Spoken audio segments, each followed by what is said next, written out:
We'll get started. Believe it was around noon yesterday, we got a call to the Guthrie residence that Nancy Guthrie, 84 years old, was missing. We expended a lot of resources for a missing person that we typically always do. Our search and rescue volunteers, our search and rescue teams, other agencies, Borstar from Border Patrol sent their canines out. They worked tirelessly all day yesterday and all day tonight. I'm sorry, all day yesterday and all last night.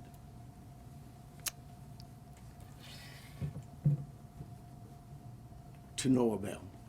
As I said yesterday, we saw some things at the home that were concerning to us. We believe now, after we processed that crime scene, that we do in fact have a crime scene, that we do in fact have a crime, and we're asking the community's help. This community has always stepped up to help us solve some pretty tough crimes. I'm looking for that again.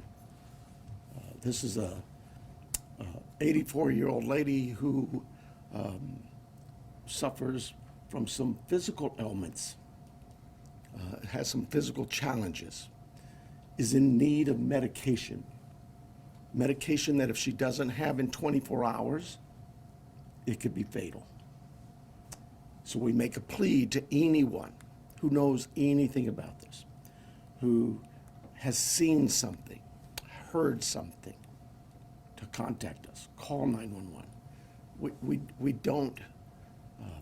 We don't need another bad tragic ending. We need some help. Our team is the best. I couldn't speak any higher. I think you know that. We have done some great work with our partners in the Valley. You know, this community, I have to give a lot of thanks to our law enforcement agencies all across this valley, whether it's the Tucson Police Department or some of the smaller agencies. They've all reached out. They've all offered to assist. The FBI, all of them. We work so close with them, and they are all plugged in. We'll continue to work closely with them. But what I really need is I need this community to step up and start giving us some calls. Let us know if you've seen something. We are right now at a time, and I apologize, everybody tells me I talk too softly. We are at a time where, in this investigation, we're now moving forward where we need to depend on technology. You know, our license plate readers, our camera systems throughout the community, anything, everything. And we will download all that data we have from the home, from different pieces of technology we've gotten, and we will use that to our advantage. But the reason I bring this up is that, you know, I'm a cop. I hate politics, but I have to remind our political leaders that they need to quit this banter of every time law enforcement leaders come to you for a need, that you give up these ridiculous remarks about how it's going to be misused. AI is a bad, evil word. The cameras are very bad and evil. I'm tired of that. Those tools in the right hands, with the right minds and the right approaches, are extremely valuable to solving crimes just like this. We need this. We need more staffing. We need a lot of things. But what I really need is I need the community's help with this. So I want to make sure I didn't, before I take any questions, it is a crime scene. We know that. She needs her daily medication.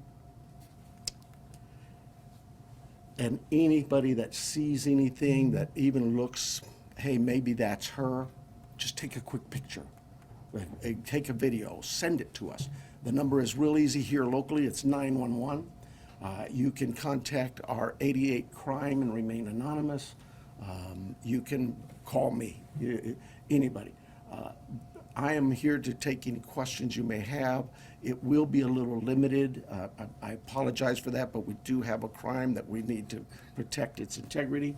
I have here Sergeant David Stivers from our homicide team. He has been up all night, so bear with us if we are a little bit fuzzy in our answers or responses, but we're both here for any questions you may have. Let's start, please. Recognizing your limitations, but can you elaborate at all on what makes you believe it's a crime scene as opposed to someone who left home and just couldn't find their way back? Well, I think I told you, she is very limited in her mobility, right? We know she didn't just walk out of there. That we know. There are other things at the scene that indicate there was she did not leave on her own. We know that. If you're talking about plate readers, is there a vehicle associated with this? When I told you we're now at the phase where we're looking at all the technology, all of that is being evaluated as we speak. Let me say this, we've not just thrown our search and rescue team out there. They are going to be doing some door-to-door with our criminal investigation team. It is not just our homicide unit, all of our criminal investigation detectives. I went out last night to the scene. There were probably 100 cars out there, all from the sheriff's department, all working this case. It takes a lot of manpower and a lot of energy. This team of mine worked throughout the night. They continue to work. David's had zero sleep, but he and his team are working as hard as they can. Is there anybody else associated with her, a caregiver, family member, acquaintance, who is also missing and somebody you're No. The family, all of the family has been very cooperative with us. They're working with us. They're staying in touch with us. They have complete access to anybody on this department. Savannah has been in touch with us as well. Our hearts go out to them. This is their mom. She's, just a great lady, from what I've heard, and I feel for the family. We just want to find her and bring her back safe. Sheriff, you mentioned that she didn't just walk out, but is there any additional information that you can give us on what may have alluded to this being a crime scene? I wish I could. I really do. I know that everybody wants to know certain things, but I can't do that it would be inappropriate at this time. Are there any signs of breaking and entering or any forced entry, anything like that? I again don't want to get into that. David, can you see anything here? At this time, it's still very active in investigation. There were circumstances on scene that we believe are suspicious in nature, I think is the best way to put it, but we can't really get into a whole lot of details with that.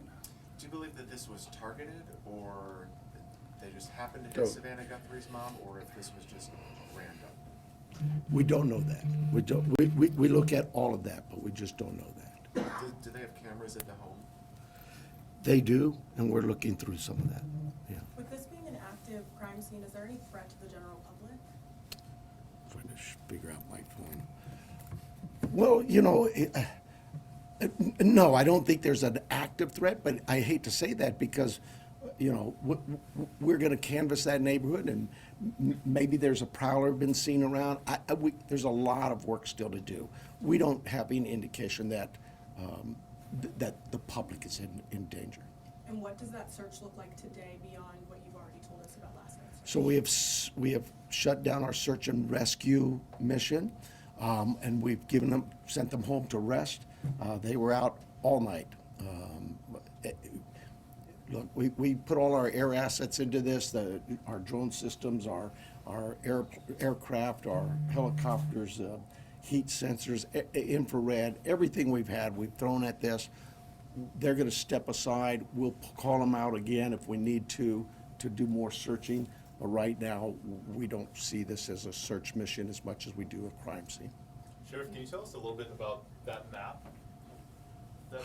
That is, and David probably can better answer it than I, but that is our search patterns, I believe. Is that correct? Yes. Yeah. So with all the assets that we deployed yesterday with the search and rescue teams, the map that's on the screen is basically tracks that were followed. Those are all, the colored lines are all ground tracks of different teams and different assets that were used on the ground, to include the canines, the volunteers, and our own search and rescue team. The circles are going to be representative, if not necessarily perfect, of our air circulation with both our helicopter and our fixed wing aircraft at night, working with the night time cameras. So difficult to see where the house is. This house is basically pretty close to center in that, and then all of the searching that went on throughout the day with those folks out there on the ground. What this really helps with is our search teams, when they come back and reassess, maybe they've missed an area, we can look at it and say, hey, you know what, this area could use a little more coverage, and so they concentrate again. Our search and rescue team is top-notch. They're out every single day. If it's not a lost person, it's a hiker, it's somebody who's wandered away from a care home, whatever it may be. I want to stress to you, right, and it is really important, Miss Guthrie, Nancy Guthrie, is of great sound mind. This is not a dementia related. She is as sharp as a tack. The family wants everybody to know this isn't somebody who just wandered off. Her physical limits are based on just age, and we get old, and so it's more physical. But clearly, she is as sharp as a tack. Do you have her cell phone, and does that present any tracking potential? We're looking at that as we speak. But do you have it or do you not? We do have it. Can you give us a little bit more of a timeline? Because you said she didn't leave on her own. She was last seen at 9:45. She wasn't reported missing until noon. But I believe what happened there was at 9:45 in the evening, her children left her off. At some time earlier that morning, they got a call from somebody at the church who said, hey, your mom's not here. The family went to the house. I'm thinking they spent some time looking for her themselves before they called us, so I'm guessing maybe they got there around 11. So they did some searching and realized we need some help, and they called 911. do you have any idea what time Nancy would have been taken from the home? There's a lot of things working there, and I just can't say that right now. Has Savannah Guthrie, has she had any threats to herself at all? We've spoken to her. We'll continue to work with that. She has a security team that's been in touch with us throughout the night. But we're not going to dismiss any angles for sure. But right now, immediately, we don't know of anything like that. Is she in town or on the way here? She's here. Can you give us any more, what should somebody be looking for? Because when I was out in the neighborhood, the neighbors are obviously incredibly concerned. But is there anything, a tip? I mean, one neighbor stopped me and he didn't know if he should call you or not. And so Oh, my goodness. But so Call. what should somebody be looking? Well, first of all, I'd ask them, go through their cameras. Go through their Ring cameras, whatever cameras they may have. Don't dismiss it that, oh, well, we really can't see the house. They still might see something. Maybe it's somebody walking by. Maybe it's a vehicle driving by at that time of day. But go through all your cameras in that neighborhood and tell us if you see something. Maybe somebody already, we know this happens, right? Oh, I saw something suspicious, but I didn't think it was worth calling in, so I didn't call it in. Well, now it's call in anything you've seen or heard. Maybe it's a neighbor telling you, I saw this or I heard that. Call us. Don't tell the neighbor to call us. Tell the neighbor to call us, but you call us as well. We'll put it together. We'll get, trust me, I'm sure we're going to get inundated with a lot of calls. We'll handle that. Did she live alone? I believe, yes, she did, yeah. Were there any caregivers who are normally associated with her? Well, she has house staff that comes by, takes care of the yard, whatever, in her house and that. But those people we'll be talking with and have talked to some of them already. But nobody who's like a live-in or anything? Nobody actually lives with her, no. Like I say, she's of great sound mind, and she is mobile. It's just it's a challenge for her to get, as the family says, she couldn't walk 50 yards by herself, so. What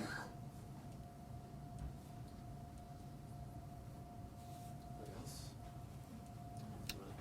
Somebody asked about the FBI. I'm sorry. Somebody asked about the FBI if they're involved. Like I said, we work closely with all of our partners, whether they're the FBI, ATF, ICE, whoever.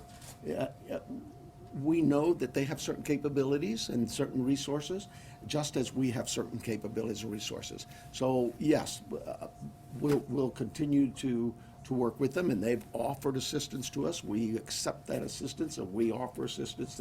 But just last week, the FBI called us to handle a shooting that involved Border Patrol.